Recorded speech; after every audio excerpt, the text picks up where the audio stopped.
maintenance issues on them because they're older, typically. Maybe I've got more deferred maintenance. B properties, you know, they're usually maybe 1985 and newer type of buildings, not master metered. You're going to see 6 to 6.5% closing caps. Okay? And Class A, you know, I'll have to tell you usually that Class A is institutional buyers, and I've seen them as low as 3%, but usually 4 to 5% cap rates. Oftentimes they're REITs that are buying Class A. Class A are large buildings, guys, and they're fancy and they're beautiful and they're expensive. And typically your door price is maybe $150,000 a door or more.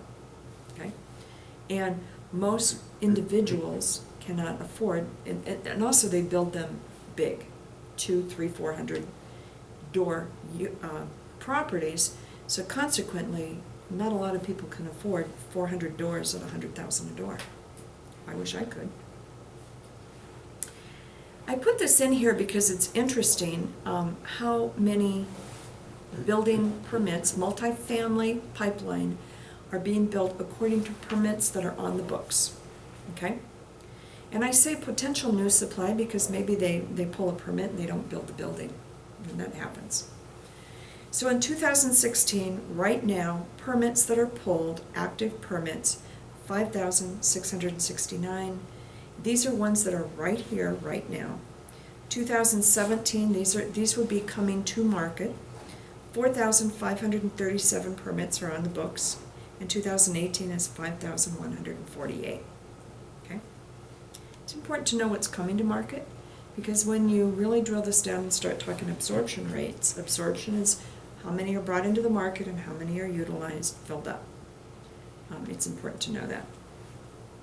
So here's the thing, apartments are growing, we need more apartments, we have more jobs coming, we have more population coming, all of that factors in that we need more housing. We need single family and we need multifamily, okay? And because we come back to supply and demand, that pushes prices up, and why are prices pushed up? Because rents are pushed up. Why are rents pushed up? Because there's more jobs and more population, okay? It all comes together. Let's talk about senior housing for a second. Senior housing is another asset class that I believe heavily in. Anyone sitting around me these days knows that. Why do you think I like senior housing? We have an aging population. I'm getting older. I'm never going to go in senior housing. Maybe, maybe not.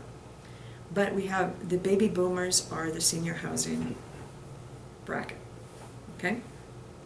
What's coming behind baby boomers? Yeah, we have Generation Y and X. Birth rates were down during those periods, but we have millennials where birth rates were up. And so we have more millennials in 10 years, 20 years, whatever, coming in to the senior housing area than we've ever had in the history of Arizona, or even the United States. We have senior housing for the passive investor. I'm not sitting there saying you're going to sit there and cook the meals and you're going to make the beds at a senior housing facility. I'm saying that we have the opportunity to, as a passive investor, to buy a senior housing project. And for today's discussion, we are talking 10 beds or under. We refer to beds versus doors because we have 10 beds. Licensing, when you get over 10 beds, changes dramatically, and then they're considered centers. I'm going to tell you, first time I talk to investors and they go, I'm not going to buy a nursing home. No, we're not talking nursing home, we're talking assisted care. You go into these assisted care, they may be playing bingo, they may be hanging out, they're pretty active, they may do whatever, they just need someone to take care of them. Cook for them, do their laundry, and watch over them. In senior care, believe it or not, we start off Alzheimer's. Memory care is also senior care. Okay. Right now we're talking today assisted care, and assisted care is the 10 beds or under, and it's not $20 million. And people tell me, well, I'll go buy a single family home and make it into a 10 bed and under home. Okay. HOAs cannot keep you out of the community. It's against the law. But here's what I will tell you. If you buy a single family home, and maybe it meets the basic parameters, you're going to have about $200,000 in construction cost to convert that to be ADA compliant and enough showers and a big enough kitchen and all of that stuff, okay? In addition, you have to furnish them, and you're talking approximately, as I was very involved in furnishing one, about $125,000 to furnish one of these things, okay? So there you're, let's just say, for argument's sake, you're $350,000 to buy a house and then turn it into one, okay? So, what is senior care? It's all about the location. You think, okay, I'm going to go into one, I want to be in a beautiful neighborhood. That's true, but 90% of the decision is made by the family. So when I talk about location, I'm talking easy access. I'm not talking in neighborhoods that I wouldn't want my mother to live in.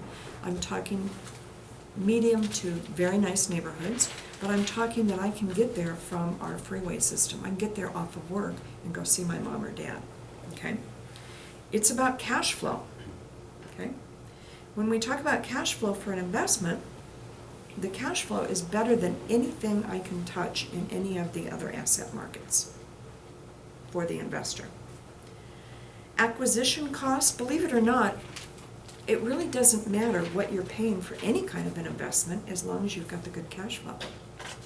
If it's overpriced, so what? If I've got cash flow, I don't care. The average tenant in an assisted care, again 10 beds or under, is paying approximately $45,000 a year to live there. Okay? If I go rent an apartment, let's say I'm paying $1,000 a month, that's $12,000 a year of income to the investor versus $45,000. Big difference. Now, don't think you can pocket that $45,000 because you've got expenses there. There are different levels of care. You've got senior housing, which is where mom can cook for herself. She can't maybe drive, but she can cook and clean. My own mother is in a senior care center, and it's a big center. It's beautiful, but I will tell you that it's like a little apartment in there. Okay? I'm sorry. Okay, sorry about that. My phone went off, and I'm on my phone right now. So, and then you have assisted care, which is what we're talking about. Then you go up to nursing care, skilled nursing care, and that's what you think of when you think of the traditional nursing home. Okay? I'm going to throw some senior care national statistics at you. We have the largest generation of aging population right now at the senior care level, and that's the baby boomers. Okay? 79 million according to the latest reports. The Pew Research Center estimates as of January 2011 about 10,000 boomers would be turning 65 every day for the next 19 years. Think we have demand for this? I'm not saying all of that 10,000 on a daily basis is going into assisted care, but there are a bunch of them going in. Hopefully I'm not there yet. Here's some CDC statistics here. There were 730 approximately residents living in 31,000 care communities, and now this is all of them, in 2010. Half the communities were small, that means 4 to 10 beds. And what's interesting, if you go to California and you want to do an assisted care facility, 10 beds, you immediately fall into the center. In California, it's 6 beds and under. In Arizona, it's 10 beds and under. So the licensing state to state is substantially different. The rest were medium-sized, large, and extra-large communities. My mother happens to be in what we consider a large community. It's 300 beds. 300 beds, okay? More than half of the residents live in large communities, and I'll tell you why this happened. This statistic is this way. Many of the large communities are government-sponsored. It's called LTAC, okay? So they may not be as nice as some of the 10 beds and under, okay?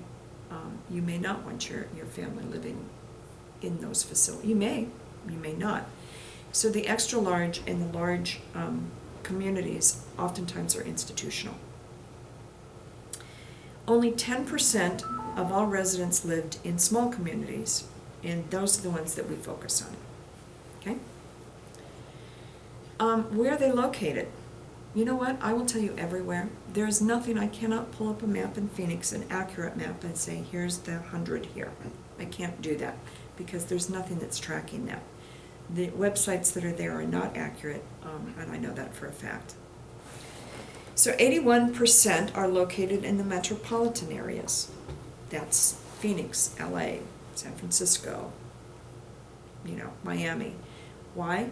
Because the families live there. They want mom and dad close to them so that they can go see them, or if something happens, they're right there. 82% of all the communities were owned by private, for-profit organizations. Do you think if 82% of the investors that own these are 82% of all of them that are owned, don't you think there's money in them? I would think so. Okay. 38% of all communities are owned by chains. Capstone being one of the big ones. But there's a lot of big companies, big REITs, a lot of REITs that buy these and own them all over the place. Let's talk about Arizona for a little bit, about assisted care. The average cost of an assisted care in Arizona is $3,400 a month. The government-assisted programs in the state of Arizona pays anywhere from $1,700 to $2,000 a month. That means the family is either paying the gap, or there are some facilities that take them at $1,700 a month, and I don't know how they feed them. Okay? I don't know how they feed them. But that means that we have a lot of private pays. Okay? Assisted range costs $1,400 to $7,000 a year, and it depends, or a month. I'm sorry, these are monthly fees. Depends on the location and other factors. Other factors are how nice. Okay? So when I talk about assisted care for investment for investors, I advise you that we are not looking for government pay. We are looking only at the private pay facilities. Okay? Government assisted, it's limited at both the state and federal levels. And so the residents or their families often shoulder the cost of assisted care. Now, long-term policies, nursing care policies, fall to me under private pay, because you can, if you know how to activate the policies correctly, you can usually get about $5,000 a month. The average cost in Arizona for private pay is $5,000 a month. Okay, so that's what we look to. Here's the Arizona senior population demographic. Persons 65 plus are approximately 15% of our population in 2014. Okay? The entire persons in the United States, was the 65. I confused you. 15% of the population in the United States is 65 and over right now. Arizona has 37% of that 15% that reside here. Okay? That tells you that we have an older population that need senior care. So more than a third of the state's population is over 65%. One thing to understand too, people move into an assisted care, we'll be very frank, they could either move up to a higher care level or pass away the next day. We don't know, right? We're dealing with an unknown there. But the average lifespan of a resident is 5 years, statistically. So when we talk about buying one of these, in today's market, today, you're going to pay for a good one. That means a well-run, private pay, 10-bed facility, decent area, the whole 9 yards, between $1 and $1.2 million. The real estate in these areas, if you were just going to buy a single-family home in this area with no business attached to it, you're going to pay between $500,000 and $600,000. Okay? Then you have to convert, then you have to furnish, then you have to go find the tenants. So purchasing somewhere between $1 and $1.2 million is probably a pretty good price. With the management in place, that means that you are paying a manager to manage these, and all of the expenses, all of the insurance, all of the taxes, all of the food, everything involved should be about 65%. So that means that you're making about a 35% profit. So let's do the math on that. If you're getting $5,000 a month and you're fully occupied, so you have 10 beds, that's $50,000 a month coming into your pocket, right? And if you're on a 65% expense stop, that's approximately $17,000 profit per year. And you know what? I don't have that written down on the paper. I did that in my head. They're financeable, but they may not be financeable under, there's certainly a commercial loan financeable, but those loans are tricky, and there's very few lenders that deal with assisted care living where they will actually finance a part of the business too. There's only 2 that I know of. But your cash flow is extremely high. High returns. Again, I reiterate, your expenses should be approximately 65% of the income. If you have a vacancy property, make sure that you have the funds to carry that property until it does become occupied. At 5 tenants, you should be at a break-even point, pretty close on the property, okay? And the reason being is because when the 1 tenant goes into a vacant property, what happens? Your expenses start rolling. You have to have staff there, you have to have furniture there, you have to have food there. So your expenses start from the first tenant.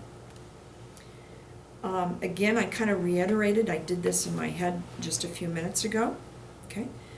But remember that every facility is different, and that's a long discussion of how you stay 100% occupied. I'm dealing with 3 assisted care right now, and all 3 of them have a waiting list for tenants. They're just waiting to go in there, okay? So that's assisted care. And it's a hot market, and it's a very much needed market, and I think I proved that to you by some of these statistics, both national and local. Triple net. What is triple net? People sometimes don't even know what that means. Triple net means that the landlord is getting net, net, net, net. 3 nets. Okay.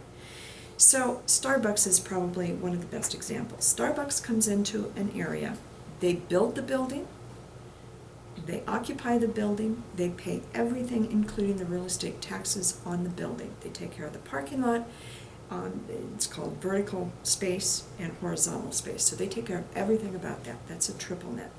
But they pay the person that owns that land a fee for that.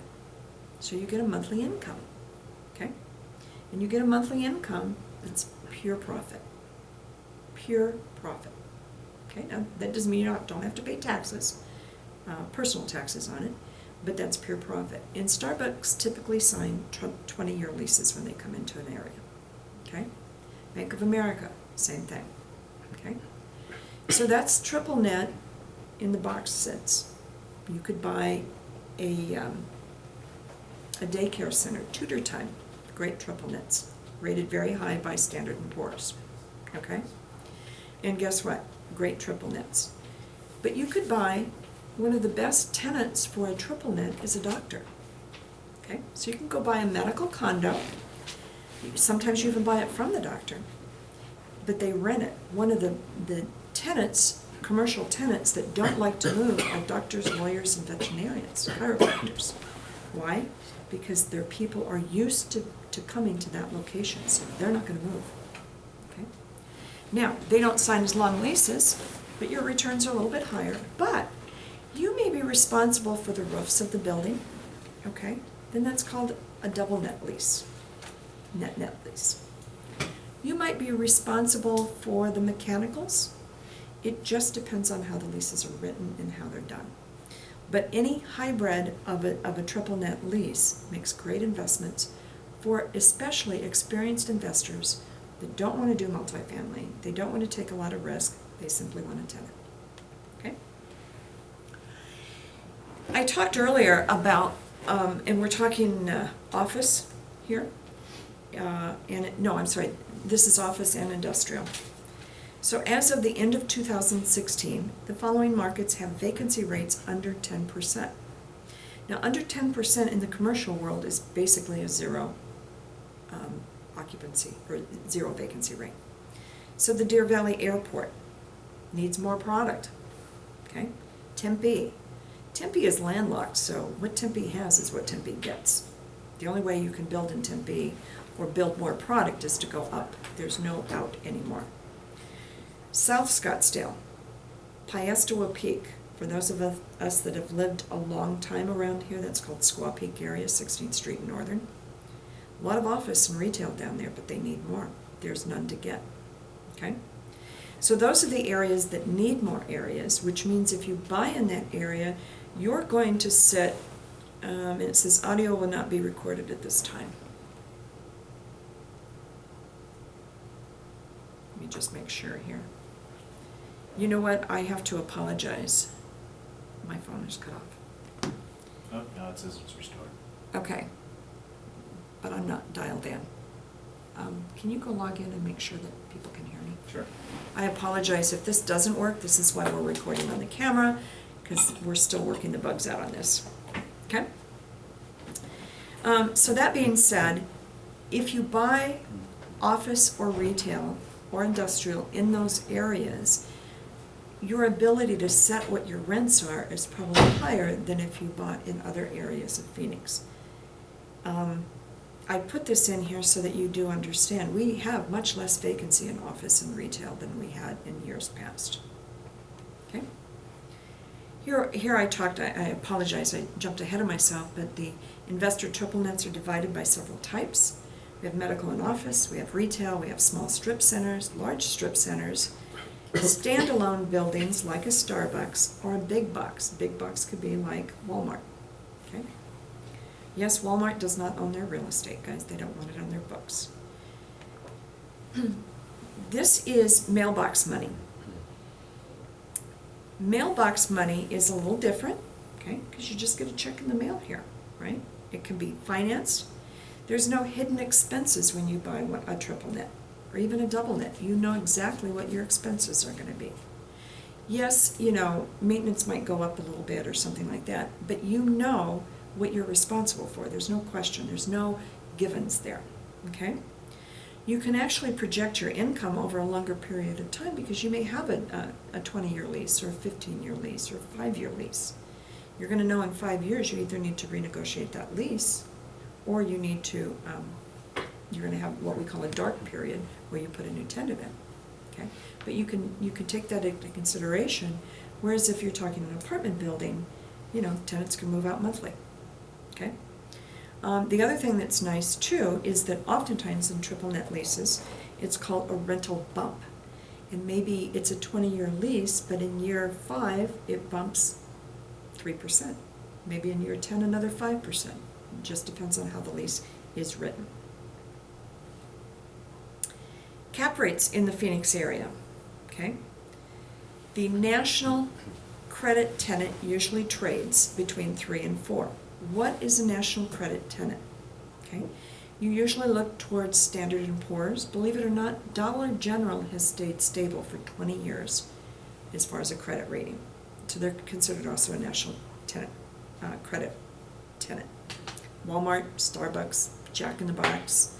There's a company called Yum Yum that owns most of the Arby's and Taco Bells and things like that, most of them. They make great tenants. They've been around a long time and their credit rating is high. So usually because you're getting a great tenant from a credit perspective, then the cap rates are lower, but they're usually around 3 to 4% is a purchasing cap rate for a national credit tenant. Walgreens, great tenants, 3.87% cap rate statistically, okay? And they usually sell somewhere around $3 million, to give you an idea. Walmart trades, if you buy a Walmart, usually around $15 million.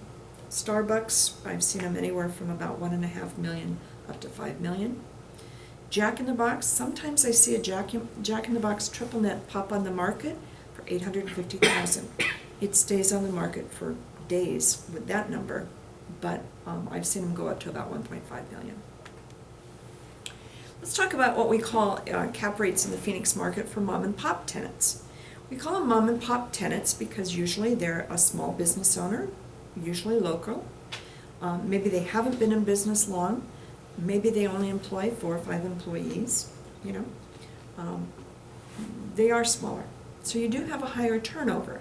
Statistically, when someone goes in and rents a little place on a strip mall and they start a business, statistically 90% are out of business the first year. Okay? So that being said, you do have a higher turnover of tenants. And typically they'll only sign a three-year lease. Okay? But your cap rates can be in the 7 to 10% bracket. Okay? And there's a lower price barrier to enter this market, as low as $450,000. Rarely do I see any of the stuff come on the market for less than $450,000, but sometimes, okay?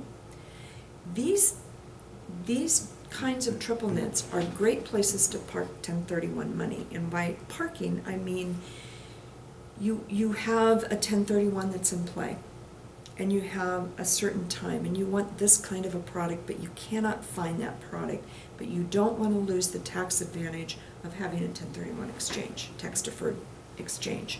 So you go buy a triple net. Yeah, your returns are going to be lower, but you didn't pay the capital gains, so it can sit there for a year or two while you go and find the perfect property. Then you sell it and move your money again. As a real estate agent, I certainly like to hear that. Okay? Well, so that being said, that's the end of our presentation. I want to really thank you. I know I piled a lot of stuff to you. This will be on our website, either by video or by our GoToWebinar. If our GoToWebinar did not work correctly, we will overcome that for the next one. But we are working on it. We're always getting better. Next week's Lunch and Learn, Ann Cornelius, our CPA, is coming to talk about the 3% investment tax that is on Obamacare and what that means to investors. Very few, even CPAs, understand that piece. So, from there, thank you again. Enjoy the day. Scott's got to shut up. Oh, that's